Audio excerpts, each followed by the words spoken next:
Quasar Markets Live.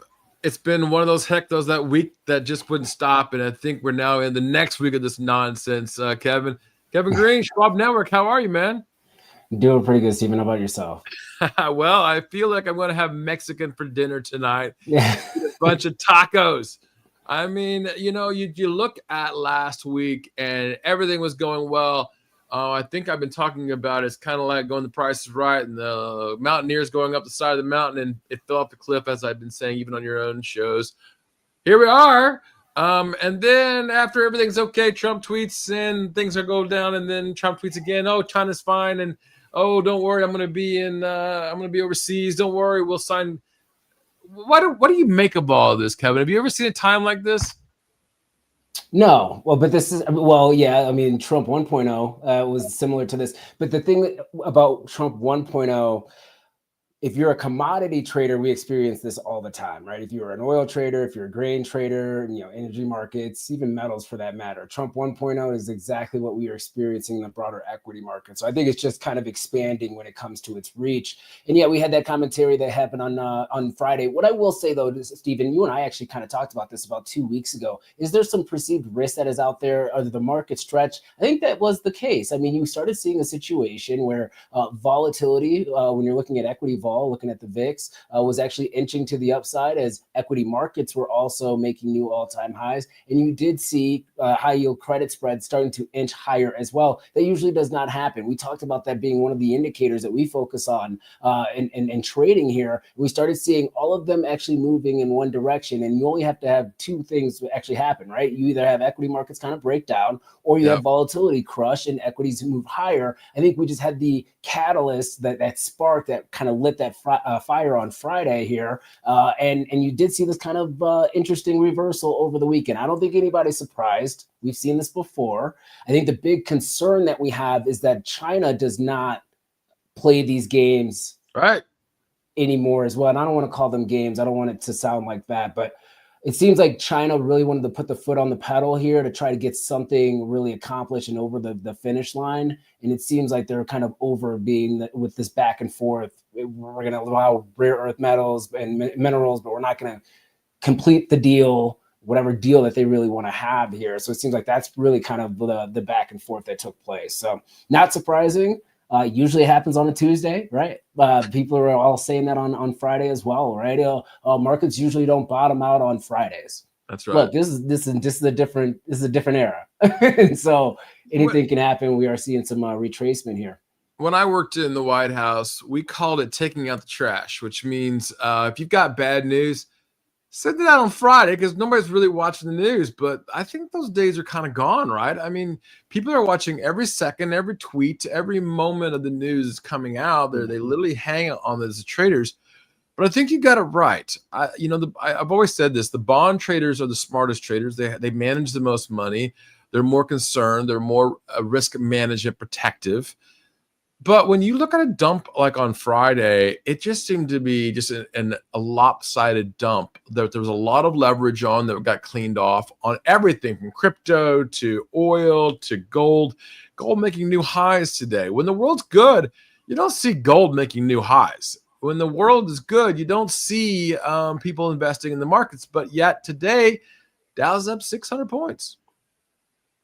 Yeah, once again, I think there was you had a catalyst for deleveraging, and sometimes you just need that spark. That's it. I don't think Friday was all because of tariffs. And in fact, you bring up the bond market, and this is actually the telltale sign, in my opinion, right? And this is not a recommendation, but the bond market was very, very strong, right? It was a risk-off day. You have risk-off tone. You buy into treasuries. You sell off equities. You sell off altcoins and all this other stuff.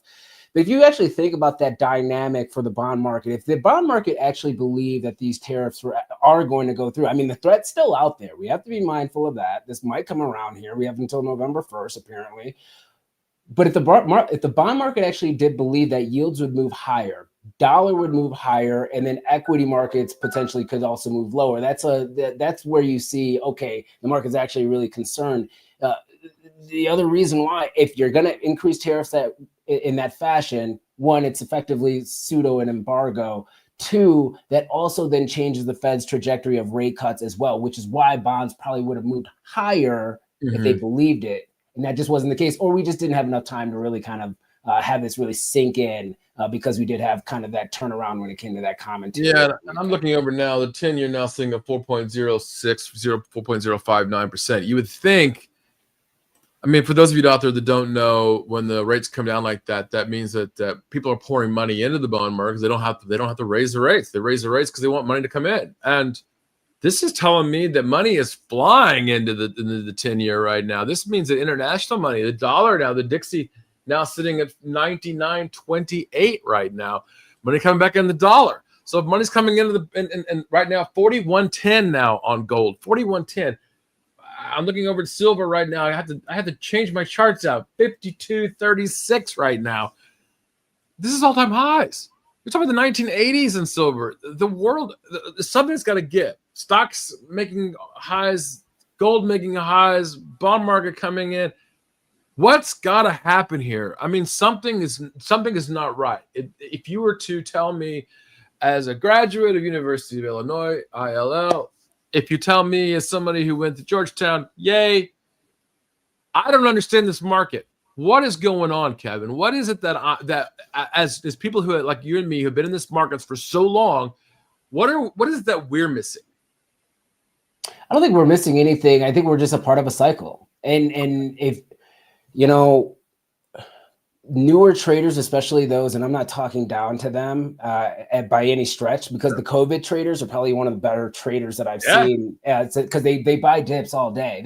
They have never really kind of experienced a true non-synthetic drawdown in the market. That's a good thing, at least for now. So they continue to buy these dips. They're ready to put risk into the market. And so we haven't actually had a true washout cycle, especially in the economic cycle, since 2008, a true one. What was interesting, we had a little bit of a bout in 2016, and then right before COVID, everybody forgets this, Stephen. Before COVID-19 was a thing, we were actually printing some pretty recessionary data. Everybody forgets that.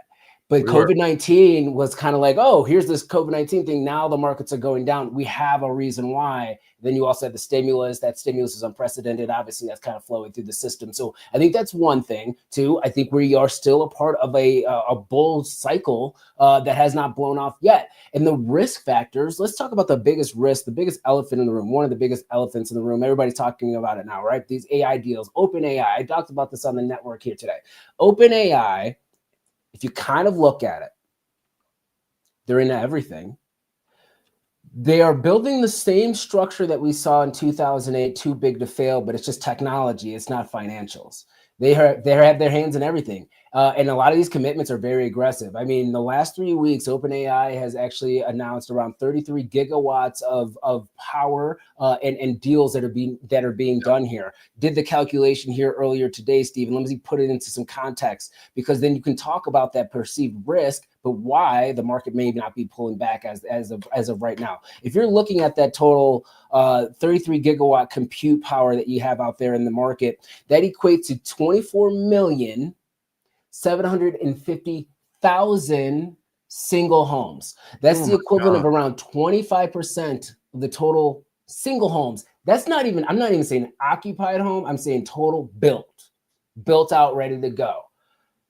We do not have that infrastructure in place, nowhere close. I can care less on grid, off grid. And OpenAI is the fastest approved app on the planet. I mean, I don't think anybody has turned on their apps as fast as OpenAI. And at this point, it feels like, to me, if you don't have a deal with OpenAI, you're pretty much on the sidelines. You're pretty much doing. So I mean, is it true? Yeah, but how do you monetize it? I was thinking about this. I was off all last week, Stephen.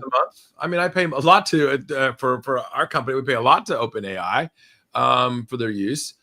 I think the monetization is there. I think you're right. I think the biggest question around it is, I think you're right, is obviously energy. Yet WTI is sitting at $59 a barrel. Yeah, like where is you're not going to need. You're not going to need. I mean, the energy. If you're looking at energy, I wouldn't even focus on oil. Oil is going to be in my, if you're looking at it, the oil complex right now is going through its own little, changes. And the AI story for oil, we don't power anything by oil. When I say power generation, is it nuclear, wind? Is it solar? What's going on here? Is it natural gas? I mean, you have some, yeah, I mean, it's alternatives, natural gas, nuclear, solar, and we talked about that too. I mean, eventually they're gonna have to, you're gonna have to bring all of it online, geothermal, all of that. But the reason why I bring this up, Stephen, is that you do have a constraint here, and this is actually a known constraint. Everybody's looking at this right now. Those that are energy traders, those that focus on the electricity markets, which are once again very eccentric, and they're saying to themselves, how? Not even, well, we don't have some of these don't have end date deals, right? But let's talk about first 2 years, 3 years, 4 years, and you're bringing on even 20% of that total capacity, even 15%. We probably don't even have the manpower right now in the dollars to even just kind of get this up and running. Yeah. The reason why I say this is the beginning of that cycle, though, and why everybody's not freaking out, because we are seeing these individuals, Oracle, kind of going into the debt market a little bit. Keep your eye out on that. Some of these others starting to hit the debt market here, but these deals are just being structured. And you usually don't have a debt crisis, or you usually don't have this type of financial calamity within certain pockets of the market, boom bust cycles in sectors like an artificial intelligence or like the internet.com boom and things of that nature, until people need money. You don't liquidate until you need some money. And so who needs the money? Who needs the money right now, Kevin? No one. That's why everybody is looking at this train that could potentially collide here, but it ain't colliding today. And if it's not colliding today, the markets are not concerned about it until they collide. Now, 3 years from now, when they issue all of this debt and they have all of these deals, they're supposed to bring these gigawatts online, and then somehow, some way, a magic genie comes out and we have all of this power to do this, which we don't, and it would be exponentially more power than what we have right now. Right. Then the question goes, where do you get the revenue? Why are you behind on these build outs? Why aren't these build outs coming through? And then these private investors, those that are buying this debt, they're saying, hey, where's my ROI? Where's my return on capital? Where are we going with this moving forward? And you talked about, we pay OpenAI $20. I can tell you right now, you can find hundreds, if not thousands of models for free. Right. You don't, if you're a company, in my opinion, I'm not hating on the AI trade, right? It is what it is. But if you're a company, you have your own company. Do you need your AI model to be proficient in Spanish history over the last 5,000 years? No, probably not. No. You need it to be very intuitive. And my revenue isn't always based around AI. I think any company that's basing all of the revenue around AI is going to fail, right? We know that. I mean, we've learned that lesson from the Amazons, Facebooks. You got to have more than one revenue stream. If you just have one revenue stream, then you're in trouble, right? I get that. No, that's not what I'm talking about. I'm just saying, like, the model build out itself. You need a model to fit your needs. Right. Right now, we're building out data centers and we're trying to build the best models off of every single data point. But the thing is, perceived value for you, do you need that? Or do you need the model that's going to fit your data set and your needs? Right, exactly. And I think that's where we are getting a little bit of it. Well, we haven't had that disconnect yet, but if you think about it over the long term, what am I utilizing ChatGPT for? Because everybody's a little bit different. I just like it summarizing articles and bullet point things for me. That's it. You know, I'm not asking ChatGPT what I'm wearing today or anything like that. Some others do. But I think that we have this huge, we need all of this data and we're trying to build all of these data centers out. But I don't know if it's going to be scalable enough to really monetize. But weren't those the same arguments when .com came around? Why do I need these companies do all these things? And yet today I couldn't. I mean, I booked 3 flights today with just on the internet. So don't you think that things are changing with AI? I mean, considering where it came from 15 years ago to where we are today, the technology will change lives for sure. Is this a secular trend? Yes, it is. It's definitely not a sexual just trend. Because it's not. But if we talk about a sector, I think that there's like it's got to be, hey, these companies got to be like successful, or the technology itself is not going to be successful. And I don't think that's the case. Okay. AI is going to change our lives. It's actually kind of scary how much it's going to change our lives. I mean, have you seen the Sora videos now that they have on YouTube? Dude, I was watching a video yesterday. Yeah. It was crazy. But here's the thing. that doesn't mean that the companies that are involved at the start are going to be the ones that are always going to win at the end. I agree. Cisco, look at Cisco in the .com boom bust cycle. I mean, Amazon wasn't even a company during this time. Facebook wasn't a company during. Yeah, I get that. Yeah, and I think this, but we're not seeing that bust yet. I mean, the very second that we see one bad tweet and off to the races, we go to the downside. Another tweet comes out, we're right back up. It's like with the buy the dip mentality constantly. But I will say that there were a lot of people who were levered up in the Bitcoin, especially in the crypto space, got pretty much exploded. I mean, they blew up on Friday, right? Yeah, and that's an unfortunate thing. It's still a new market. You have a lot of leverage exposure. You do have some places that are extending these exotic products and exotic leveraging in these products as well. And unfortunately, some people get over their skis and then they get burned. I do have to say this. I saw an unfortunate post, and I'll just say, look, money it means a lot to everybody in this world. It does, but money ain't everything, right? I mean, if you have a blow up, you only go around the sun only so many times. You know what I'm saying? So don't take it too serious. Yeah, I can always get it back. Trust me, I've done that. But here's the thing: some guys, I saw a post. Friday night was crazy, suspicious. We'll leave it at that, right? Some of the activity. I think there's some criminal activity going on there. I'll say it. I can't, right? But okay, I'll say it. Interesting. I'll say interesting activity. But then you see Saturday night, Sunday, and then some of these people, especially on the Ether side, I mean, it came back, and so 18% down, and all of a sudden it comes back up. It was 30 minutes before Trump tweets, something comes out. Somebody puts $100 million bet on. Nah, I call that. I call that criminal. But I think that's I'm going to battle on this one too. I think that's also the bad side about having 24-hour markets. I don't disagree with people. I will agree with you. Let people just relax. Yeah, I think people need to sleep. I totally agree with that. All right, let's get to it. Real quick, last question, and it's a big one, I think. We don't have a lot of data points. Government shut down. It looks like there's no end in sight for the government shutdown. I don't think it's going to be a couple more weeks. The biggest news, I think, is going to be is a guy named Jay Powell will come out tomorrow to talk. Got anything on this? You think Jay Powell's going to change the markets tomorrow? I think he's going to say, hey, we're going to be data dependent. It's unfortunate that we do have a government shutdown. Hopefully that's going to be resolved soon before it has a broader impact on the economy. We do have our own privatized data sets that we are monitoring, so we're not flying blind too much. But we also have to be mindful of the layoffs that are happening in the federal government and what impact that could have on the labor market just as a whole.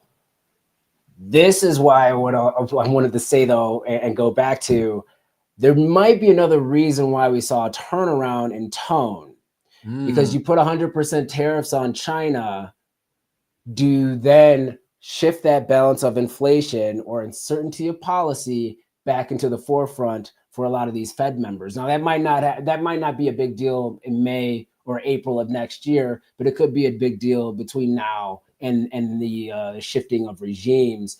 And even though it's going to push down yields, at least for the near term, I think that also does actually still, I think it still does, put the risk in of, hey, maybe we don't know what policy is. Government's not open. Labor market, we're going to hold off for now. We're going to cut maintenance cuts, but we're not going to give you a full trajectory until a lot of this kind of fizzles out here. So I think that's what exactly you're gonna get. And we might go another week.